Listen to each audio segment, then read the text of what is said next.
ओम नमः शिवाय। मैं हूं एस्ट्रोलजर के एम सिन्हा और मैं अपने इस यूट्यूब चैनल पर आप सभी का हार्दिक स्वागत करता हूं। देखिए, आज के वीडियो में हम समझेंगे अंतिम लग्न अर्थात मीन लग्न वाले जातकों के लिए वर्ष 2026 कैसा बीतने वाला है। देखिए, वर्षफल की जब भी हम लोग बात करते हैं तो बड़े ग्रहों का ट्रांजिट हमेशा प्रायोरिटी पर रखा जाता है।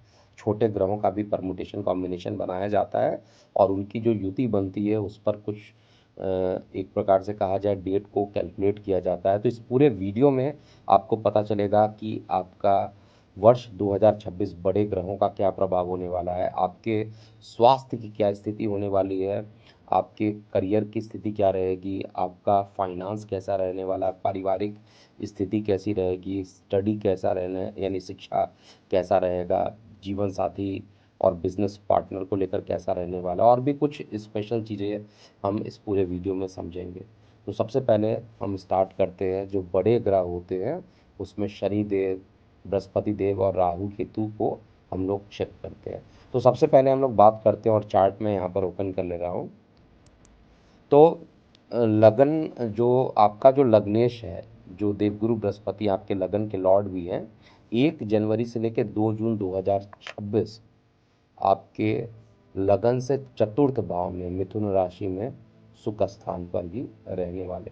अब लगन का लॉर्ड अगर सुख स्थान पर रहेगा, प्रॉपर्टी के स्थान पर रहेगा, तो इस वर्ष जो सबसे पहला प्रेडिक्शन बनता है बृहस्पति के कारण 2 जून तक प्रॉपर्टी का सुख और वाहन खरीदने का योग भी आपके लिए बनता है।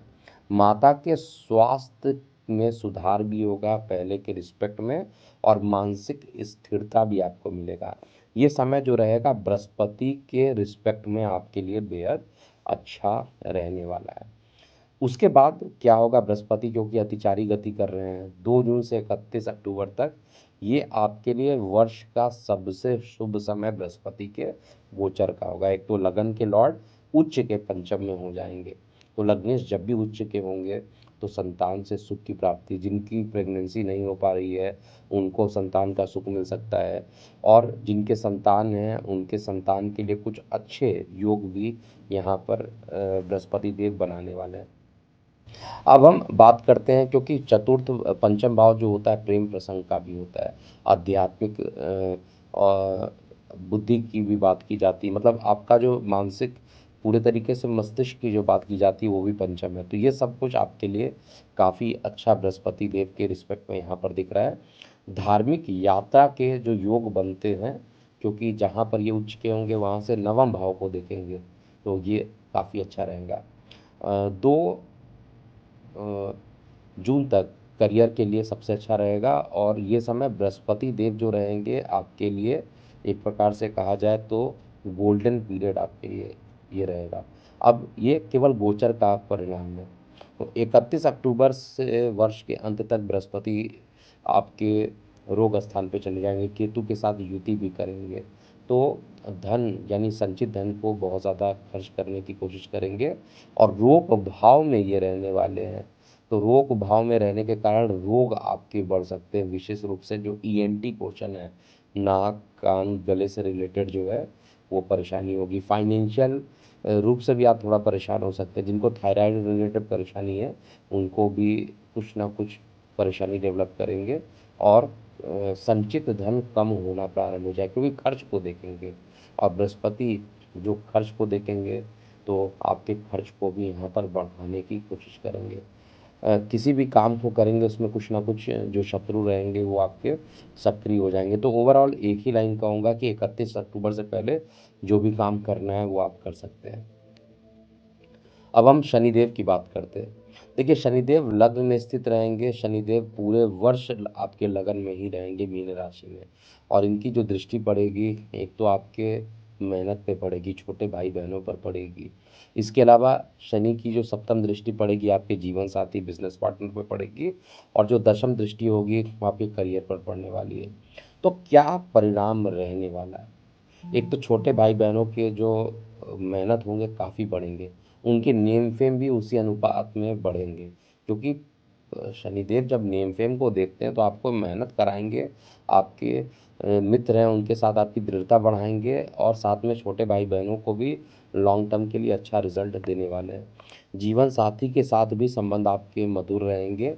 बिजनेस डील्स में बड़ी सफलता आपको दिखाई देगा। जो लोग बिजनेस में इन्वॉल्व है, विशेष रूप से ऐसा बिजनेस जो कि फार्मा से या शनि से रिलेटेड कोई भी काम होता हो, रियल एस्टेट हो या पेट्रोल से रिलेटेड कोई काम हो, शनि के जो भी काम होते हैं लोहे से रिलेटेड, सब आपके लिए अच्छा रिजल्ट देने वाला है। पूरा वर्ष शनिदेव की भी बहुत ज़्यादा नकारात्मकता मैं नहीं देख पा रहा हूँ। अब हम बात करते हैं राहु केतु के लिए। देखिए, राहु केतु का जो है, राहु आपके लिए सबसे बड़ा खतरा है, ये मैं आपको बता दूं। शनि और बृहस्पति तो अच्छा है, लेकिन राहु आपके लिए सबसे खतरनाक है।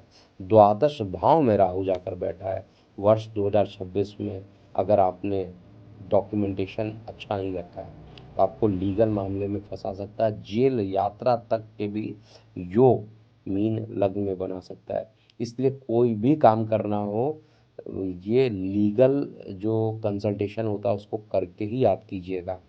नहीं तो अस्पताल और कोर्ट कचहरी के ऐसे चक्कर राहु यहाँ पर अकस्मात लगा सकता है। और ऐसे समय में जब आपका लगन के लॉर्ड जो है वो अच्छे पोजीशन पर ना हो और अष्टम पर खराब ग्रह का गोचर होगा, उस समय ज़्यादा परेशान हो सकता है। विदेश यात्रा करते हैं तो उसमें भी कुछ नुकसान ही यहाँ पे डेवलप करेगा।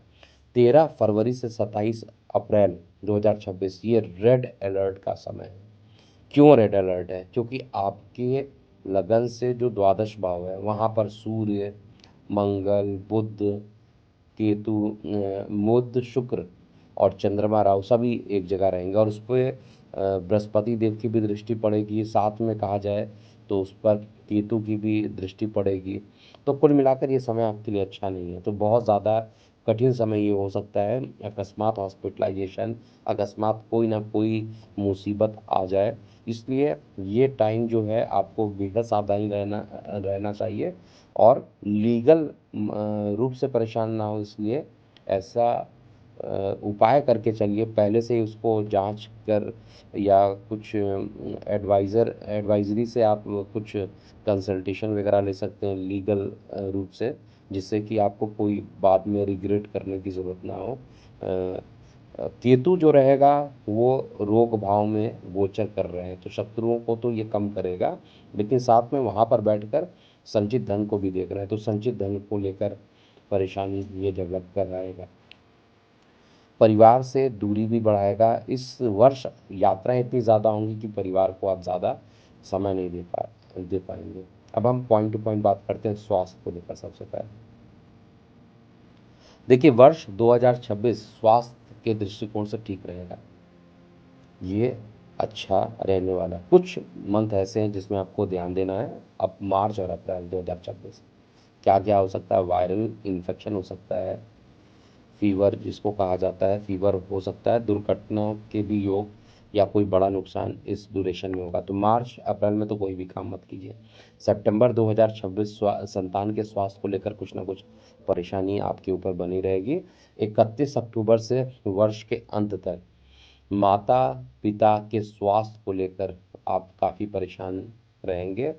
कई बार इस वर्ष आप देखिएगा कि अस्पताल के चक्कर किसी ना किसी कारण से लगते रहेंगे। करियर और जो नौकरी है उसके लिए जो वर्ष की शुरुआत होगी वो प्रमोशन के योग आपके वर्ष के प्रारंभ में ही बनेंगे, जनवरी फरवरी में बनेंगे, नहीं तो अगस्त में करियर में तेज़ी से बढ़ोतरी होगा। बिजनेस डील 2026 जो रहेगा वो काफ़ी अच्छा रहेगा, लेकिन बार बार मैं एक ही चीज़ कह रहा हूँ कि सब कुछ अच्छा है, लेकिन डॉक्यूमेंटेशन रिलेटेड अगर आपने काम अच्छा नहीं किया तो जेल यात्रा जानी पड़ सकती है, या कोई ऐसा काम हो सकता है जिसके कारण आपको जेल यात्रा और अस्पताल एक ही पॉइंट ऑफ व्यू से देखा जाता है, तो वो ज़्यादा हो सकता है। जॉब चेंज करना चाहते हैं तो उसका जो बेस्ट टाइम रहेगा मई 2026, या फिर 31 अक्टूबर के बाद अगर आप जॉब चेंज करना चाहते हैं तो ये योग आपके लिए अच्छा रहेगा। अब फाइनेंशियल स्थिति कैसी रहेगी?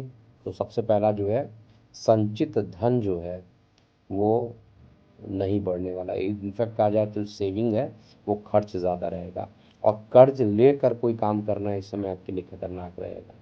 13 फरवरी से 27 अप्रैल तक ऑलरेडी रेड अलर्ट मैं पहले भी बोल चुका हूँ। इसमें फाइनेंशियल इश्यूज़ भी बहुत ज़्यादा रहेगा।